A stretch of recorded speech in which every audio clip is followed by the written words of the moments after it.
여호와께서 모세에게 이르시되 아론의 자손 제사장들에게 말하여 이르라. 그의 백성 중에서 죽은 자를 만짐으로 말미암아 스스로를 더럽히지 말려니와 그의 살부치인 그의 어머니나 그의 아버지나 그의 아들이나 그의 딸이나 그의 형제나 출가하지 아니한 처녀인 그의 자매로 말미암아서는 몸을 더럽힐 수 있느니라. 제사장은 그의 백성의 어른인즉 자신을 더럽혀 속되게 하지 말지니라. 제사장들은 머리털을 깎아 대머리 같게 하지 말며 자기의 수염 양쪽을 깎지 말며 살을 베지 말고 그들의 하나님께 대하여 거룩하고 그들의 하나님의 이름을 욕되게 하지 말 것이며 그들은 여호와의 화제 곧 그들의 하나님의 음식을 드리는 자인즉 거룩할 것이라. 그들은 부정한 창녀나 이혼당한 여인을 취하지 말지니 이는 그가 여호와 하나님께 거룩함이니라. 너는 그를 거룩히 여기라. 그는 내 하나님의 음식을 드림이니라. 너는 그를 거룩히 여기라. 너희를 거룩하게 하는 나 여호와는 거룩함이니라. 어떤 제사장의 딸이든지 행음하여 자신을 속되게 하면 그의 아버지를 속되게 함이니 그를 불사를 지니라. 자기의 형제 중 관유로 부음을 받고 유임되어 그 예복을 입은 대제사장은 그의 머리를 풀지 말며 그의 옷을 찢지 말며 어떤 시체에든지 가까이 하지 말지니 그의 부모로 말미암아서도 더러워지게 하지 말며 그의 성소에서 나오지 말며 그의 하나님의 성소를 속되게 하지 말라. 이는 하나님께서 성별하신 관유가 그 위에 있음이니라. 나는 여호와이니라. 그는 처녀를 데려다가 아내를 삼을지니 과부나 이혼당한 여자나 창녀짓을 하는 더러운 여인을 취하지 말고 자기 백성 중에서 처녀를 취하여 아내를 삼아 그의 자손이 그의 백성 중에서 속되게 하지 말지니 나는 그를 거룩하게 하는 여호와임이니라. 여호와께서 모세에게 말씀하여 이르시되 아론에게 말하여 이르라. 누구든지 너의 자손 중 대대로 육체에 흠이 있는 자는 그 하나님의 음식을 드리려고 가까이 오지 못할 것이니라. 누구든지 흠이 있는 자는 가까이 하지 못할지니 곧 맹인이나 다리 저는 자나 코가 불완전한 자나 지체가 더한 자나 발 부러진 자나 손 부러진 자나 등 굽은 자나 키 못 자란 자나 눈에 백막이 있는 자나 습진이나 버짐이 있는 자나 고안 상한 자나 제사장 아론의 자손 중에 흠이 있는 자는 나와 여호와께 화제를 드리지 못할지니 그는 흠이 있은즉 나와서 그의 하나님께 음식을 드리지 못하느니라. 그는 그의 하나님의 음식이 지성물이든지 성물이든지 먹을 것이나 휘장 안에 들어가지 못할 것이요 제단에 가까이 하지 못할지니 이는 그가 흠이 있음이니라. 이와 같이 그가 내 성소를 더럽히지 못할 것은 나는 그들을 거룩하게 하는 여호와임이니라. 이와 같이 모세가 아론과 그의 아들들과 온 이스라엘 자손에게 말하였더라. 아멘. 22장. 여호와께서 모세에게 말씀하여 이르시되 아론과 그의 아들들에게 말하여 그들로 이스라엘 자손이 내게 드리는 그 성물에 대하여 스스로 구별하여 내 성호를 욕되게 함이 없게 하라. 나는 여호와이니라. 그들에게 이르라. 누구든지 내 자손 중에 대대로 그의 몸이 부정하면서도 이스라엘 자손이 구별하여 여호와께 드리는 성물에 가까이 하는 자는 내 앞에서 끊어지리라. 나는 여호와이니라. 아론의 자손 중 나병 환자나 유출병자는 그가 정결하기 전에는 그 성물을 먹지 말 것이요 시체의 부정에 접촉된 자나 설정한 자나 무릇 사람을 부정하게 하는 벌레에 접촉된 모든 사람과 무슨 부정이든지 사람을 더럽힐 만한 것에 접촉된 자 곧 이런 것에 접촉된 자는 저녁까지 부정하리니 그의 몸을 물로 씻지 아니하면 그 성물을 먹지 못할지며 해질 때야 정하리니 그 후에야 그 성물을 먹을 것이니라. 이는 자기의 음식이 됨이니라. 시체나 찢겨 죽은 짐승을 먹음으로 자기를 더럽히지 말라. 나는 여호와이니라. 그들은 내 명령을 지킬 것이니라. 그것을 속되게 하면 그로 말미암아 죄를 짓고 그 가운데에서 죽을까 하노라. 나는 그들을 거룩하게 하는 여호와이니라. 일반인은 성물을 먹지 못할 것이며 제사장의 객이나 품꾼도 다 성물을 먹지 못할 것이니라. 그러나 제사장이 그의 돈으로 어떤 사람을 샀으면 그는 그것을 먹을 것이며 그의 집에서 출생한 자도 그렇게 하여 그들이 제사장의 음식을 먹을 것이며 제사장의 딸이 일반인에게 출가하였으면 그 죄의 성물을 먹지 못하되 만일 그가 과부가 되든지 이혼을 당하든지 자식이 없이 그의 친정에 돌아와서 젊었을 때와 같으면 그는 그의 아버지 몫의 음식을 먹을 것이나 일반인은 먹지 못할 것이니라. 만일 누가 부지 중에 성물을 먹으면 그 성물에 그것의 5분의 1을 더하여 제사장에게 줄지니라. 이스라엘 자손이 여호와께 드리는 성물을 그들은 속되게 하지 말지니 그들이 성물을 먹으면 그 죄로 인하여 형벌을 받게 할 것이니라. 여호와이니라. 나는 그 음식을 거룩히 하게 하는 여호와이니라. 여호와께서 모세에게 말씀하여 이르시되 아론과 그의 아들들과 이스라엘 온 족속에게 말하여 이르라. 이스라엘 자손이나 그 중에 거류하는 자가 서원 제물이나 자원 제물로 번제와 더불어 여호와께 예물로 드리려거든 기쁘게 받으심이 되도록 소나 양이나 염소의 흠 없는 수컷으로 드릴지니 흠 있는 것은 무엇이나 너희가 드리지 말 것은 그것이 기쁘게 받으심이 되지 못할 것임이니라. 만일 누구든지 서원한 것을 갚으려 하든지 자의로 예물을 드리려 하여 소나 양으로 화목 제물을 여호와께 드리는 자는 기쁘게 받으심이 되도록 아무 흠이 없는 온전한 것으로 할지니 너희는 눈먼 것이나 상한 것이나 지체 배임을 당한 것이나 종기 있는 것이나 습진 있는 것이나 비루 먹은 것을 여호와께 드리지 말며 이런 것들은 제단 위에 화제물로 여호와께 드리지 말라. 소나 양의 지체가 더하거나 덜하거나 한 것은 너희가 자원 제물로는 쓰려니와 서원 제물로 드리면 기쁘게 받으심이 되지 못하리라. 너희는 고한이 상하였거나 치였거나 터졌거나 배임을 당한 것은 여호와께 드리지 말며 너희의 땅에서는 이런 일을 행하지도 말지며 너희는 외국인에서도 이런 것을 받아 너희의 하나님의 음식으로 드리지 말라. 이는 결점이 있고 흠이 있는 것인즉 너희를 위하여 기쁘게 받으심이 되지 못할 것임이니라. 여호와께서 모세에게 말씀하여 이르시되 수소나 양이나 염소가 나거든 이래 동안 그것의 어미와 같이 있게 하라. 8째 날 이후로는 여호와께 화제로 예물을 드리면 기쁘게 받으심이 되리라. 암소나 암양을 막론하고 어미와 새끼를 같은 날에 잡지 말지니라. 너희가 여호와께 감사 제물을 드리려거든 너희가 기쁘게 받으심이 되도록 드릴지며 그 제물은 그날에 먹고 이튿날까지 두지 말라. 나는 여호와이니라. 너희는 내 계명을 지키며 행하라. 나는 여호와이니라. 너희는 내 성호를 속되게 하지 말라.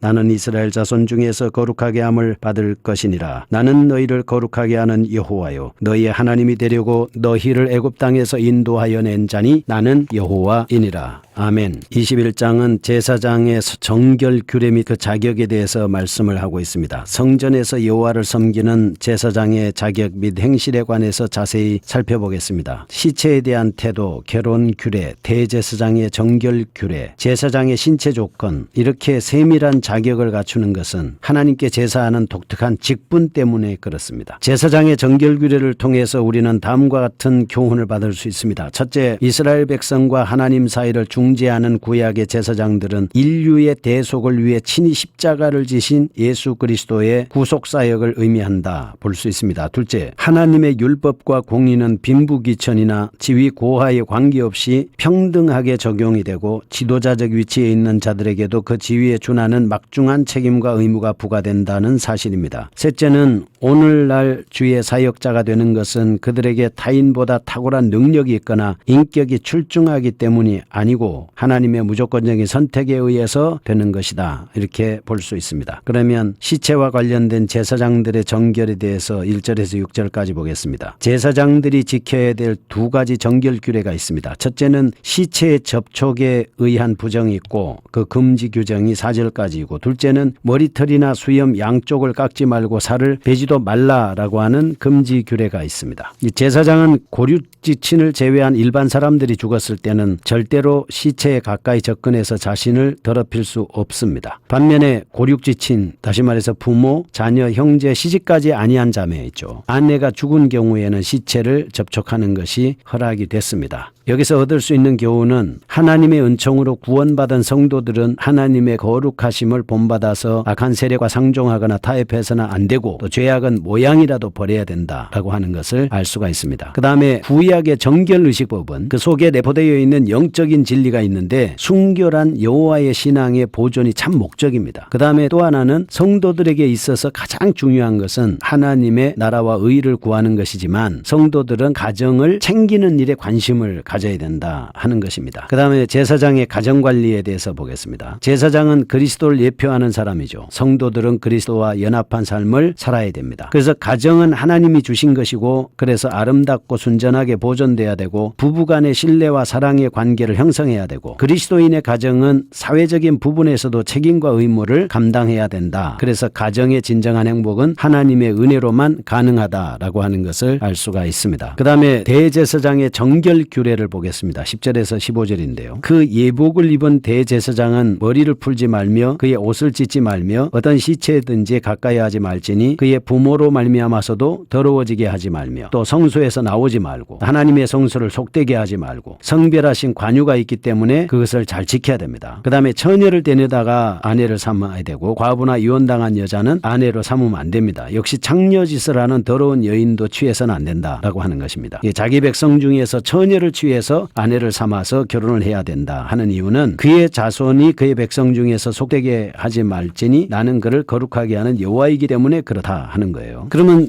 대제사장의 신체 조건을 보겠습니다. 누구든지 흠이 있는 자는 가까이 오지 못한다라고 했어요. 맹인, 그 다음에 다리 저는 자, 불완전한 자, 지체가 더한 자, 발 부러진 자, 손 부러진 자, 등 굽은 자, 키 못 자라는 자, 눈에 백막이 있는 자, 습진 있는 자, 버짐 있는 자, 고안 상한 자, 이런 사람들은 제사장으로 선택되기가 어려웠습니다. 제사장 아론의 자손 중에 이 흠이 있는 자는 나와서 하나님께 화제를 드리지를 못했습니다. 그래서 이건 또 흠이 있기 때문에 하나님께 음식도 드리지 못합니다. 휘장 안에도 들어가지 못합니다. 제단에도 가까이 할 수가 없습니다. 왜냐하면 하나님은 거룩하게 하는 하나님이시기 때문에 그렇습니다. 그 다음에 22장 성물에 대한 규례를 보겠습니다. 이 성결의 참된 표준은 하나님이잖아요. 죄인은 회개하고 하나님께 용서받아야 되는 거기 때문에 그렇지 않으면 이게 이제 공동체의 지대한 파급을 미친다 이렇게 볼 수가 있습니다. 그 다음에 그렇다고 하면 우리 성물을 드릴 수 있는 그 신체적 신분적인 조건을 한번 보겠습니다. 여호와께 성물을 드리러 가까이 나오는 자는 이제 거룩해야 되거든요. 아론의 자손 중에서 나병 환자, 유출병자, 정결하기 전에는 하나님 앞에 성물을 드릴 수가 없고 먹을 수가 없었습니다. 또 나병 환자나 유출병자 뿐만 아니라 그 신체 부정에 접촉된 자, 설정한 자, 무릇 사람을 부정하게 하는 본래에 접촉된 모든 사람과 무슨 부정이든지 사람을 더럽힐 만한 것에 접촉된 자, 이런 사람들은 저녁까지 부정합니다. 물로 몸을 씻지 않으면 성물을 먹지 못합니다. 해질 때 정해하게 되는데 그 후에야 성물을 먹을 수가 있습니다. 그래야 그게 이제 자기 음식이 되기 때문에 시체나 찢겨 죽은 짐승을 먹음으로 자기를 더럽히지 말라 이렇게 말씀했습니다. 일반인은 성물을 먹지 못할 것이고 제사장의 객이나 품꾼도 다 성물을 먹지 못합니다. 그러나 제사장이 그의 돈으로 어떤 사람을 샀으면 그는 그것을 먹을 수 있습니다. 그 다음에 그의 집에서 출생한 자도 그렇게 하여 제사장의 음식을 먹을 수 있습니다. 제사장의 딸이 일반인에게 출가하였으면 거제의 성물을 먹지 못하되 만일 그가 과부가 되든지 이혼을 당하든지 자식이 없이 그의 친정에 돌아와서 젊었을 때와 같으면 이제 아버지의 몫을 음식을 먹을 수가 있습니다. 근데 일반인은 먹을 수가 없습니다. 이 성물 먹는 규례가 아주 잘 엄격한 거죠. 그 다음에 오직 흠없는 제물만을 바쳐야 된다. 17절에서 30절 말씀하고 있습니다. 서원 제물이나 자원 제물로 번제와 더불어 여호와께 예물을 드리려거든 소나 양이나 염소에 흠없는 수컷으로 드릴지니 흠 있는 것은 무엇이나 너희가 드려서는 안 된다라고 하는 거예요. 만약 서원한 것을 갚으려 하든지 자의로 예물을 드리려고 하면 소나 양으로 화목 제물을 여호와께 드리는 자는 기쁘게 받으심이 되도록 흠없는 온전한 것으로 해야 됩니다. 그럴 때 이제 눈먼 것, 상한 것, 지체 배임을 당한 것이나 종기 있는 것, 습진 있는 것, 비루 먹은 것 이거 하나님 앞에 드릴 수가 없습니다. 이런 것들은 제단 이외 하조물로 여호와께 드리지 말라 이렇게 명령을 하고 있습니다. 소나 양의 지체가 더하거나 덜하거나 한 것은 자원제물로는 가능한데 서원제물로 드리면 기쁘게 되지 못합니다. 고환이 상하였거나 치였거나 터졌거나 배임당한 것도 안 됩니다. 그래서 너희는 하나님의 성호를 속되게 하지 말라. 나는 이스라엘 자손 중에서 거룩하게 함을 받을 것이니라. 나는 너희를 거룩하게 하는 여호와요 너희 하나님이 되려고 너희를 애굽 땅에서 인도하여 낸 자니 나는 여호와다 이렇게 말씀했습니다. 우리가 하나님께 드리는 자세는 기쁜 마음으로 드리고 감사함으로 드리되 하나님의 계명을 지켜서 드려져야 된다라고 하는 것입니다. 거룩하신 하나님 아버지, 제사장으로서의 하나님 앞에 지켜야 될 것과 그리고 제사장의 규례 그리고 성물에 대한 규례 이런 것들을 통해서 오늘 예수 믿는 그리스도인으로서 어떻게 세상에서 살아가야 될 것인가를 깨닫게 해주시니 감사합니다. 잘 지켜 살게 하여 주옵소서. 예수님의 이름으로 기도합니다.